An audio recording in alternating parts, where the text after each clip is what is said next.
தமிழகத்தில் கடந்த 4.5 ஆண்டுகளில் முதல்வர் மு.க.ஸ்டாலின் தலைமையிலான அரசு நிறுவியுள்ள சிலைகளும் மணிமண்டபங்களும் வெறும் கட்டுமானங்கள் அல்ல.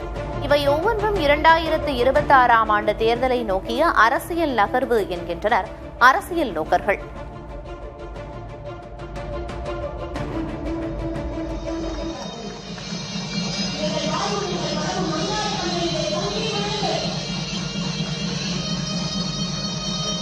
நான்கரை ஆண்டுகளில் முதல்வர் மு.க.ஸ்டாலின் தலைமையிலான அரசு நிறுவியிருக்கும் சிலைகளும் மணிமண்டபங்களும் ஏதோ ஒரு கணக்கில் அடங்கும் பொதுப்பணித்துறை பட்டியல்கள் அல்ல.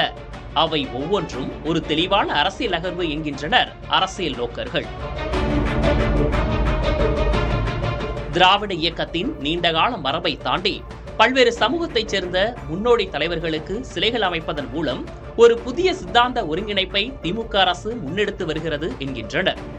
சென்னையில் அயோத்திதாச பண்டிதருக்கு மணிமண்டபமும், இடதுசாரி தலைவர் கார்ல் மார்க்ஸ் மற்றும் சமூக நீதிக்காக போராடிய வி.பி. சிங் ஆகியோருக்கு முழு உருவச் சிலைகளும் நிறுவப்பட்டுள்ளன.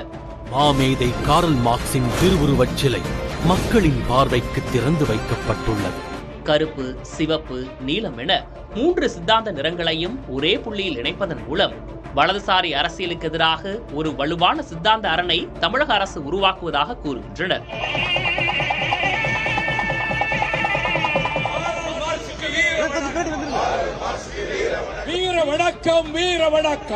விழுப்புரத்தில் இடஒதுக்கீடு போராட்ட தியாகிகள் 21 பேருக்கு நினைவு தூண் மற்றும் அரங்கம், திருச்சியில் பெரும்பிடுகு முத்தரையருக்கு சிலையுடன் கூடிய மணிமண்டபம், தஞ்சாவூரில் நீதிக்கட்சி தலைவர் சரியேட்டி பன்னீர்செல்வத்திற்கு மணிமண்டபம், திருச்சியில் இசைக்கலைஞர் தியாகராஜ பாகவதருக்கு மணிமண்டபம், கோவில்பட்டியில் எழுத்தாளர் கி. ராஜநாராயணனுக்கு நினைவரங்கம் என பல்வேறு சமூகங்களின் கோரிக்கைகள் நிறைவேற்றப்பட்டுள்ளன.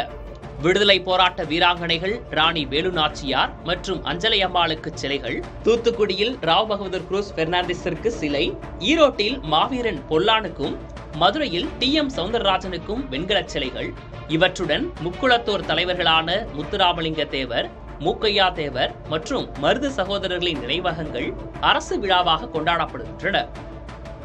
இதன் மூலம் வன்னியர், முக்குளத்தோர், பட்டியலின மக்கள், சௌராஷ்டிரா, பரதவர் என அனைத்து சமூகங்களின் ஆதரவை பெற திமுக அரசு முயல்வதாக கூறுகின்றனர். பாரதியார், வ.உ.சி. போன்ற தேசிய தலைவர்களை முன்னிறுத்துவதன் மூலம் திமுக தேசியத்திற்கு எதிரானது என்ற விமர்சனத்தையும் முதல்வர் மு.க.ஸ்டாலின் மௌனமாக்க முயல்கிறார் என்கின்றனர் அரசியல் நோக்கர்கள். சித்தாந்தம் மற்றும் வாக்கு வங்கி அரசியலை இணைக்கும் திமுக அரசின் நகர்வுகள் தேர்தல் அரசியலில் முக்கியத்துவம் பெறும் என்றே பார்க்கப்படுகிறது.